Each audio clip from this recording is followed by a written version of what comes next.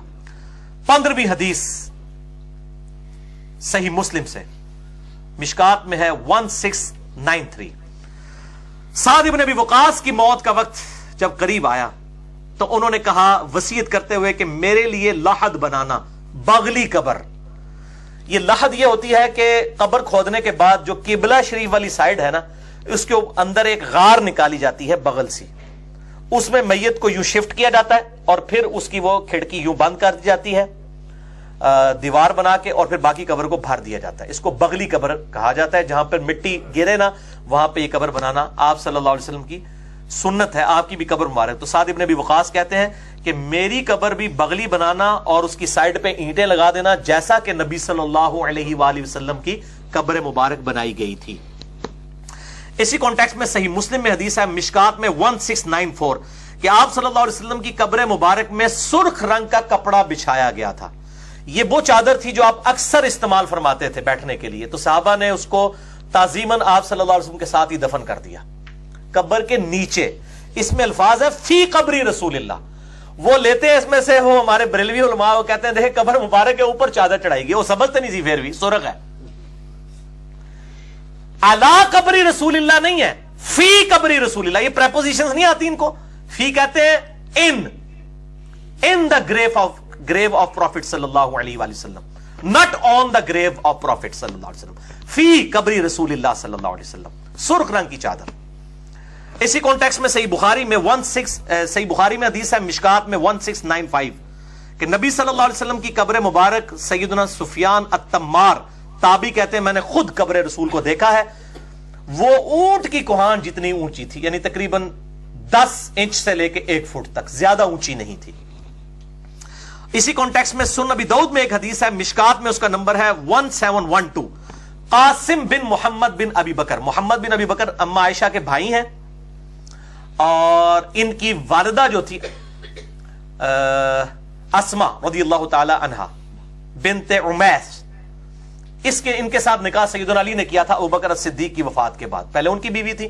محمد بن ابی بکر کی پرورش سیدنا علی نے کی ہے, اس لیے جنگ جمل اور صفین میں یہ سیدنا علی کی طرف سے تھے, اور اما عائشہ کو سمجھاتے بھی تھے. جب سیدہ عائشہ پہ کتے بھونکے اس وقت بھی جا کے اما عائشہ کو جا کے ان کے خیموں میں سمجھایا کہ میری بہن کی کس طرف تم جا رہی ہو. ہر بعد میں سیدہ عائشہ پہ روتی تھی, اور میں نے جنگ جمل پہ بھی ڈیٹیل لیکچر دے دیا, مسئلہ نمبر 59A, اور جنگ جمل صفین نہروان پہ مسئلہ نمبر 101 ہے, اہل سنت پاک.com پہ آپ دیکھ سکتے ہیں. تو ان کا بیٹا تھا قاسم بن محمد بن ابی بکر, ان کی پھپھو لگتی تھی سیدہ عائشہ, وہ محرم بھی تھی. تو کہنے لگے پھپھو جان نبی صلی اللہ علیہ وسلم کی قبر تک مجھے لے جائیں, میں نے نبی صلی اللہ علیہ وسلم اور ابو بکر و عمر کی قبریں دیکھنی ہیں. تو کہتے ہیں میں نے خود دیکھی, سنن ابی داؤد میں موجود ہے مشکات میں 1712, میں نے نبی صلی اللہ علیہ وسلم کی قبر مبارک کو نہ تو زمین کے بالکل ساتھ ملے ہوئے دیکھا اور نہ بلند، ہلکی سی وہ بلند تھی اور اس پہ سرخ رنگ کی کنکریاں بکھری ہوئی تھی. یعنی قبر آپ بنا کے اس کے اوپر بجری یا اس طریقے سے پتھر سائڈ پہ رکھ سکتے ہیں تاکہ اس کا نشان باقی رہے اور یہ بہ نہ جائے. مسئلہ نمبر 27 میرا ریکارڈڈ موجود ہے. مزار بنانے کی، پکا کرنے کی اس کی اجازت نہیں ہے، لیکن قبر کے آثار باقی ہوں. صحیح مسلم میں موجود ہے کہ آپ صلی اللہ علیہ وآلہ وسلم اپنی والدہ کی وفات کے 50 سال کے بعد اپنی والدہ کی قبر کے اوپر گئے تھے. یہ میں نے حدیث اس کے اندر بھی بتائی ہے. اور نبی صلی اللہ علیہ وسلم کے والدین کے ایمان سے متعلق بھی میں نے لیکچر ریکارڈ کروا دیا ہے، مسئلہ نمبر 98 اہل سنت پاک.com پہ، جسے شوق ہو تو وہ دیکھ سکتا ہے. باقی ڈیٹیل مسئلہ نمبر 27 ہے، قبر رسول صلی اللہ علیہ وسلم، گنبد خضرا اور مزارات کے بارے میں. سیکنڈ لاسٹ حدیث 16ویں صحیح بخاری میں ہے، مشکات میں 5961. یہ بھائی اب دردناک حدیثیں آنے لگی ہیں، رقت انگیز. انس ابن مالک کہتے ہیں کہ جب نبی صلی اللہ علیہ وسلم پر موت کی تکلیف چھانے لگی تو سیدہ فاطمہ نے عرض کی، ابا جان آپ کتنی تکلیف میں ہیں؟ آپ صلی اللہ علیہ وسلم نے فرمایا، بیٹا کوئی بات نہیں، آج کے بعد تمہارے باپ کو کبھی کوئی تکلیف نہیں آئے گی. اب یہاں پر مشہور ہے کہ وہ جی نبی صلی اللہ علیہ وسلم نے اسرائیل کو کہا تو پوری امت کے برابر تکلیف میرے اوپر ہی ڈال ہے. بالکل جھوٹ ہے، کوئی کہیں موجود نہیں ہے. اچھا، آج کے بعد تمہیں کوئی تکلیف نہیں آئے گی، آج کے بعد مجھے کوئی تکلیف نہیں آئے گی تمہارے باپ کو. جب وفات ہو گئی تو سیدہ فاطمہ رضی اللہ تعالی عنہا کہنے لگیں، ابا جان آپ نے اپنے رب کے بلاوے پر لبیک کہہ دیا. ابا جان آپ کا ٹھکانہ بے شک جنت الفردوس ہے. ابا جان ہم جبریل کو آپ کی موت کی خبر دیتے ہیں. اللہ اکبر. اور پھر اما سیدہ فاطمہ الزہرا رضی اللہ تعالی عنہ کہنے لگیں، اے انس تمہارے دلوں نے یہ کیسے گوارا کیا کہ وہ نبی صلی اللہ علیہ وسلم کو قبر میں دفنا کر آپ کے اوپر مٹی ڈال دیں. یعنی اتنی تڑپ کے ساتھ کہ تم نے یہ کیسے گوارا کیا جس نبی کی خاطر اصحاب رسول جانے دیا کرتے تھے. لیکن ظاہر ہے کہ دنیا سے ہر شخص نے جانا ہے، تو کس دل کے ساتھ آپ صلی اللہ علیہ وسلم کی میت مبارک کے اوپر یعنی سلے رکھنے کے بعد آپ صلی اللہ علیہ وسلم کی قبر کی مٹی ڈالی گئی، تمہارے دل کیسے آمادہ ہوئے. اسی کانٹیکسٹ میں سنن ابی داؤد، سنن دارمی اور سنن ترمذی میں حدیث موجود ہے، مشکات میں ہے 5962. دیکھیں مشکات میں ساری حدیثیں ہیں آلموسٹ، اور میں نے بڑی محنت سے ڈھونڈ کے ان کے نمبر تلاش کیے. انس ابن مالک کا بیان ہے کہ جس روز آپ صلی اللہ علیہ وسلم مدینے میں تشریف لائے سب نے خوشیاں منائیں. اس دن سے زیادہ حسین دن کوئی نہیں تھا اور اس دن سے زیادہ روشن دن کوئی نہیں تھا. لیکن جس دن آپ صلی اللہ علیہ وسلم کی وفات ہوئی اس دن سے زیادہ قبیح اور تاریک دن کوئی نہیں تھا. جس دن آپ صلی اللہ علیہ وسلم مدینہ شریف میں داخل ہوئے ہر شے روشن تھی، اور جس دن آپ صلی اللہ علیہ وسلم کی وفات ہوئی ہر چیز تاریک ہو گئی. اور ابھی ہم آپ صلی اللہ علیہ وسلم کی قبر مبارک پر مٹی ڈال کر فارغ بھی نہیں ہوئے تھے اور اپنے ہاتھ بھی صاف نہیں کیے تھے کہ ہمارے دل اجنبی ہو چکے تھے. یعنی ایمان بالشہادہ جو دیکھ کے ایمان تھا وہ ایمان بالغیب میں کنورٹ ہو چکا تھا. یعنی اب ان کے لیے بھی غیب کا ایمان تھا. آپ رسول اللہ کو دوبارہ نہیں دیکھ سکتے تھے، کوئی شخص بھی نہیں دیکھ سکتا تھا. تو کہتے ہیں ہمارے دل اجنبی ہو گئے. یعنی نبی کی موجودگی دنیا میں بہت بڑا ایسٹ ہوتی ہے. نبی کے جانے کے بعد ظاہر ہے اس طریقے سے پھر یونٹی نہیں رہتی، اور وہی آپ نے دیکھا کہ 30 سال کے بعد وہ چیزیں بکھر گئی. پھر اللہ اکبر، ہمارے دل اجنبی ہو گئے. باقی ڈیٹیل جسے چاہیے تو عمر سیریز دیکھیں قطر والوں کی، 30:1 کے اوپر عربی میں انگلش سب ٹائٹل کے ساتھ، اور انشاءاللہ امید ہے اردو میں بھی آ جائے گی. نبی صلی اللہ علیہ وسلم کی بعثت سے 6 سال پہلے سے لے کے سیدنا عمر کی شہادت تک پوری کی پوری بایوگرافی آپ صلی اللہ علیہ وسلم کی فلمائی گئی ہے. آپ کو نہیں دکھایا لیکن سیدنا عمر کو سینٹرڈ کرتے ہوئے وہ ساری چیزیں، جسے شوق ہو تو وہ ضرور دیکھیں. آخری حدیث 17ویں صحیح مسلم سے ہے، مشکات میں ہے 5967، انتہائی رقت انگیز. انس ابن مالک کا بیان ہے کہ رسول اللہ صلی اللہ علیہ وآلہ وسلم کی وفات کے بعد سیدنا ابو بکر الصدیق رضی اللہ تعالیٰ عنہ وعلیہ السلام سیدنا عمر سے کہنا شروع ہوئے کہ عمر چلو ام ایمن کے پاس چلتے ہیں. نبی صلی اللہ علیہ وسلم کی رشتے میں پھپھو لگتی تھی اور بوڑھیا خاتون تھی. آپ صلی اللہ علیہ وسلم اکثر ان بوڑھی اماں کے پاس جایا کرتے تھے, ام ایمن. تو ہم بھی اس سنت پہ عمل کرتے ہیں کہ ام ایمن کے پاس چلے جاتے ہیں. سیدنا ابوبکر نے سیدنا عمر سے کہا, سیدنا عمر وہاں پر گئے. ابو بکر عمر رضی اللہ تعالیٰ عنہ نے جا کر کہا کہ اے اما جان ام ایمن, نبی صلی اللہ علیہ وسلم بھی اکثر آپ کے پاس آتے تھے, آج ہم بھی اس سنت پہ عمل کرتے ہوئے آپ صلی اللہ علیہ وسلم کی وفات کے بعد آپ کو ملنے کے لیے آئے ہیں, یعنی آپ اپنے آپ کو اکیلا تصور نہ کریں. تو سیدہ ام ایمن رضی اللہ تعالیٰ عنہا وعلیہ السلام رو پڑی. تو سیدنا ابوبکر عمر نے کہا کہ اماں کیوں روتی ہو, رسول اللہ تو جنت الفردوس میں پہنچ چکے ہیں, اس دنیا سے بڑھ کر بہتر جگہ اللہ کے نبی صلی اللہ علیہ وسلم کو اللہ نے عطا فرما دی ہے.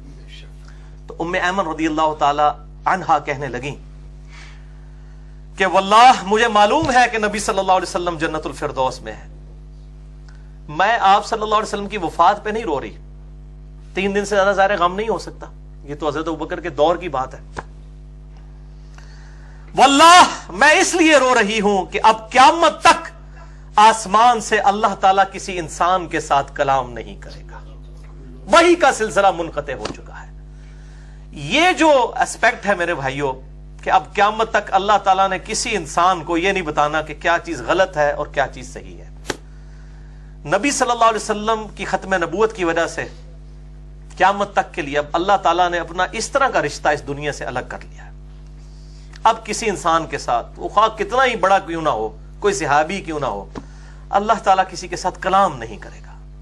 تو ام ایمن رضی اللہ تعالیٰ نے جب یہ بات کی کہ اب اللہ تعالیٰ کسی سے کلام نہیں کرے گا, تو سیدنا ابوبکر صدیق رضی اللہ تعالیٰ عنہ اور سیدنا عمر رضی اللہ تعالیٰ عنہ بھی وہاں پر رو پڑے کہ واقعی اب اللہ تعالیٰ قیامت تک کسی انسان سے کلام نہیں کرے گا, یہ وحی کا سلسلہ منقطع ہو چکا ہے. بہرحال ہماری خوش نصیبی ہے کہ ہمارے محبوب صلی اللہ علیہ وسلم کا دین قیامت تک کے لیے محفوظ ہے. یہ آخری کتاب آپ صلی اللہ علیہ وآلہ وسلم کی وصی ہے, یہ قیامت تک کے لیے امت کو دے کر گئے, سنت چھوڑ کر گئے, اہل بیت کا احترام, ان کی محبت چھوڑ کر گئے. اصحاب کی تعلیمات الحمدللہ محفوظ حالت میں قرآن و سنت میں موجود ہیں. مسئلہ نمبر میرا 1 ریکارڈڈ موجود ہے, امام الانبیاء کی دعوت قرآن صلی اللہ علیہ وآلہ وسلم. اللہ تعالیٰ سے دعا ہے جو حق بات میں نے کہی اللہ تعالیٰ ہمارے دلوں میں راسخ فرمائے. اگر جذبات میں میرے منہ سے کوئی غلط بات نکل گئی تو اللہ تعالیٰ ہمارے دلوں سے ہی محو کر دے. ہمیں کتاب و سنت کی تعلیمات پر عمل کر کے دوسرے بھائیوں تک پہنچانے کی توفیق عطا فرمائے. سبحانک اللہم و بحمدک, اشہد ان لا الہ الا انت, استغفرک و اتوب الیک, وما علینا الا البلاغ المبین. جزاکم اللہ خیر.